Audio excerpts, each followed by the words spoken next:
yang tidak akan pernah mendengarkan dakwah pada hari ini. Apakah Rasulullah membalas? Apakah Rasulullah mengatakan iya? Rasulullah mengatakan tidak. Aku tidak demikian, malakatul jabal. Aku simpan doaku. Aku simpan doaku, kata Rasulullah. Kalau hari ini mereka tidak beriman, maka tunggu besok. Kalau besok anaknya tidak beriman, maka tunggu keturunannya.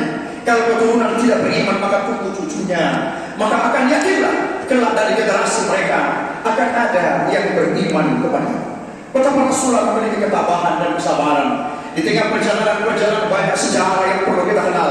Hatib hanya mengutip beberapa sejarah yang tentu mengingatkan kita kembali bahwa keistimewaan pada hari Jumat adalah luar biasa, di mana pada bulan Rajab adalah luar biasa. Sehingga insya Allah kita semua majlis yang hadir pada hari Jumat ini, Hatib senantiasa mendoakan pada mimbar ini, Allah panjangkan umur kita semuanya, Allah berikan kita kesehatan, Allah jaga kita daripada fitnah-fitnah dunia, Allah jauhkan kita dari segala macam barang bahaya, Allah selamatkan provinsi Gorontalo khususnya kita semua yang berada di tempat ini, semua keluarga kita yang ada di mana-mana, Allah lindungi dengan doa-doa kita yang terus berbaik sangka. Amin ya rabbal alamin. Khatib menutup khutbah ini dengan 3 kesimpulan. Kesimpulan yang pertama, mari kita senantiasa bersyukur kepada Allah Subhanahu wa taala. Dijelaskan Allah di dalam firman-Nya, la in syakartum la azidannakum wa la in kafartum inna azabi lasyadid. Syukuri nikmat yang aku berikan, kata Allah. Ketika kalian bersyukur, aku tambah nikmatku. Ketika kalian kufur, maka azabku amatlah pedih. Kemudian yang kedua, mari kita menerima atas cobaan yang ketika Allah timpakan kepada kita. Kita bersyukur atas segala nikmat yang Allah berikan.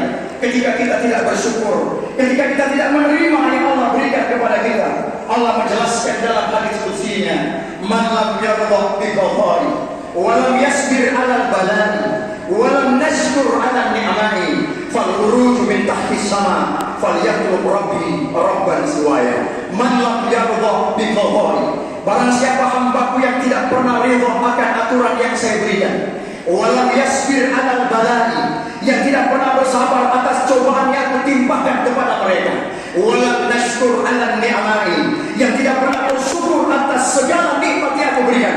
Allah meneruskan hadis qudsi ini, fal khuruju min tahti sama, silakan kau keluar dari langit dan bumi, kata Allah, falyatlub rabbi rabban siwaya, kau cari Tuhan lain selain aku, kata Allah. Nah, ketika kita hanya diusir oleh manusia, kita masih bisa pergi pindah ke tempat yang lain.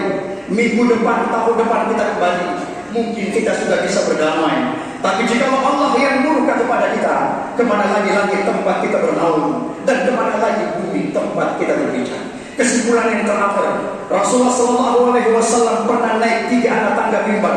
Sebagaimana Hatib yang naik di 3 anak tangga mimbar ini. Di tangga mimbar yang pertama, mulut Rasulullah mengucapkan amin 1 kali. Naik di tangga yang kedua, mulut Rasulullah mengucapkan amin yang kedua kalinya. Di tangga yang ketiga, mulut Rasulullah mengucapkan amin yang ketiga kalinya. Selesai khutbah, sahabat kemudian bertanya, ya Rasulullah, aku tadi melihat bagaimana mulutmu mengucapkan amin sebanyak 3 kali. Tidak ada yang datang, aku tidak melihat siapa yang datang bertanya. Tapi kenapa mulutmu mengucapkan amin, amin, amin di setiap tangga itu? Rasulullah kemudian menjawab, wahai sahabat, aku mendengar kalian tidak mendengar. Aku merasakan kalian tidak merasakan. Pada saat aku mau naik khutbah di atas mimbar itu, malaikat Jibril datang kepadaku, meminta aku mengaminkan 3 doanya. Sahabat kemudian penasaran dan bertanya, ya Rasulullah, apa isi 3 doa malaikat Jibril yang kau aminkan sendiri? Kalau malaikat Jibril yang berdoa, Rasulullah yang mengaminkan, maka tidak ada doa yang tertolak, maka doa itu akan senantiasa diijabah oleh Allah Subhanahu wa taala. Mau saya sampaikan apa isi doanya? Tanya Rasulullah. Sahabat kemudian menjawab, ya Rasulullah, kami ingin sekali mendengarkan apa isi doa malaikat Jibril yang kau sendiri yang mengaminkannya. Di tangga yang pertama, doa malaikat Jibril, ya Allah, jangan pernah kau terima amal ibadah seorang hamba yang mulutnya kikir, tidak mau bersalawat atas nama Nabi-Nya. Nah, diaminkan oleh Rasulullah, jangan diterima amal ibadah seorang hamba yang mulutnya pelit dan kikir bakhil, tidak mau bersalawat atas nama Nabi-Nya. Ketika kita mendengar nama Rasulullah Muhammad, maka mari senantiasa kita bersalawat ala Nabi, bersalawat kepada Nabi. Allahumma shalli wa sallim wa barik ala sayyidina Muhammad. Kemudian di tangga yang kedua, apa isi doa malaikat Jibril ya Rasulullah? Rasulullah kemudian menyampaikan isi doa malaikat Jibril di tangga yang kedua.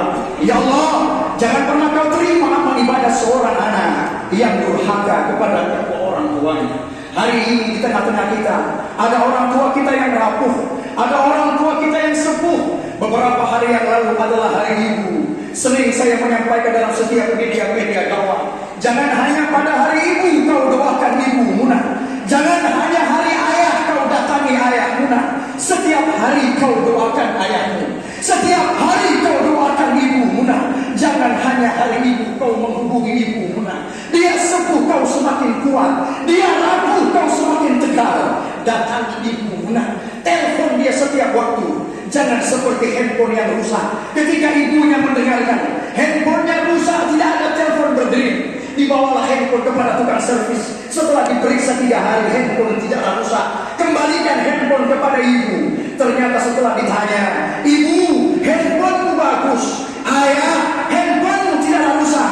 Tapi ternyata bukan handphonenya yang rusak, tapi anaknya yang tidak pernah menghubungi ayah, anaknya yang tidak pernah menghubungi ibunya. Hati berkesan, maka kita semua yang hadir, marilah kita sebagai anak-anak yang masih ada orang tua